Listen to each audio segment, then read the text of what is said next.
Hello friends, कैसे आप सब लोग। आई होप आप लोग अच्छे होंगे, अपनी पढ़ाई भी बहुत अच्छे से कर रहे होंगे। आई होप आप लोगों की यूपीएससी की प्रिपरेशन बहुत अच्छे से चल रही होगी, क्योंकि एग्ज़ाम डेट आप लोगों का कभी भी आ सकता है। तो मैंने सबसे पहले उठ के सुबह हिंदी कंप्लीट किया। हिंदी में मैंने ग्रामर की जो चीज़ें थी वो कंप्लीट की, जैसे पर्यायवाची, ये सब चीज़ें, तत्सम तद्भव, ये सब कंप्लीट किया। फिर उसके बाद मैं लाइब्रेरी निकल गई। लाइब्रेरी जाते ही मैंने अपने डेस्क पे अपनी सारी बुक्स वगैरह सब कुछ, पेन वगैरह निकाले। फिर उसके बाद मैं पॉलिटी पढ़ने के लिए बैठ गई। पॉलिटी में मैं अपने नोट्स से रिवीजन कर रही हूँ, क्योंकि इस टाइम रिवीजन ही चल रहा है ऑलमोस्ट सभी टॉपिक का। जैसे नागरिकता का हो गया, फिर मौलिक कर्तव्य, मूल अधिकार, इन सब का रिवीजन ही चल रहा है। तो जैसे एमसीक्यू भी आप लोग कर सकते हैं और अपने नोट से रिवीजन कर सकते हैं, क्योंकि रिवीजन मस्ट इम्पॉर्टेंट है। क्योंकि बहुत सी ऐसी चीज़ें होती हैं जो हमें जैसे पेपर में आता है तो ऐसा लगता है कि हम लोग भूल गए हैं, लेकिन अगर उसको मल्टीपल टाइम रिवीजन करें तो वो चीज़ें हमारे दिमाग में याद रहती हैं।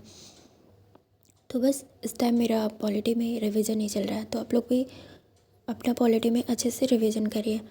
फिर उसके बाद मैंने पॉलिटी कंप्लीट करके एक एक टॉपिक मैं डेली कंप्लीट करती हूँ। फिर उसके बाद मैं मैथ पढ़ने के लिए चली गई। मैथ में मेरा वही चल रहा है। मुझे प्रॉफिट लॉस में थोड़ी सी प्रॉब्लम होती है, तो मैं उसके क्वेश्चन बुक से लगा रही हूँ। अगर जो टॉपिक्स मुझे नहीं समझ में आते तो मैं उसके वीडियोस देख लेती हूँ। उसके बाद मैं आदित्य रंजन सर का जो बुक है मैथ का, मैं उससे प्रीवियस ईयर के क्वेश्चन लगाती हूँ।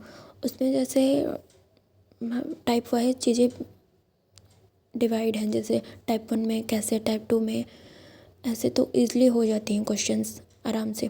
फिर उसके बाद मैंने घटा चक्र की जो बुक आती है यूपीएससी की, पॉलिटी और संविधान, पॉलिटी और मूल विधि की, मैं उससे वन लाइनर में चीज़ें दी हुई हैं, तो उससे पढ़ने में कवर आसानी से हो जाता है। तो इसमें प्रीवियस ईयर भी हुए मतलब हैं, और आपको न्यू क्वेश्चन भी मिल जाएंगे। Previous year plus new question का कलेक्शन आप लोगों को बहुत अच्छे से इसमें मिल जाएगा।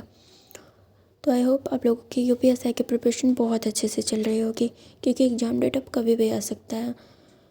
मोस्टली हो रहा है कि दिसंबर या जनवरी तक, जनवरी में तो आप लोगों का एग्ज़ाम शायद हो ही जाए। हम लोगों का एग्ज़ाम जनवरी में हो सकता है।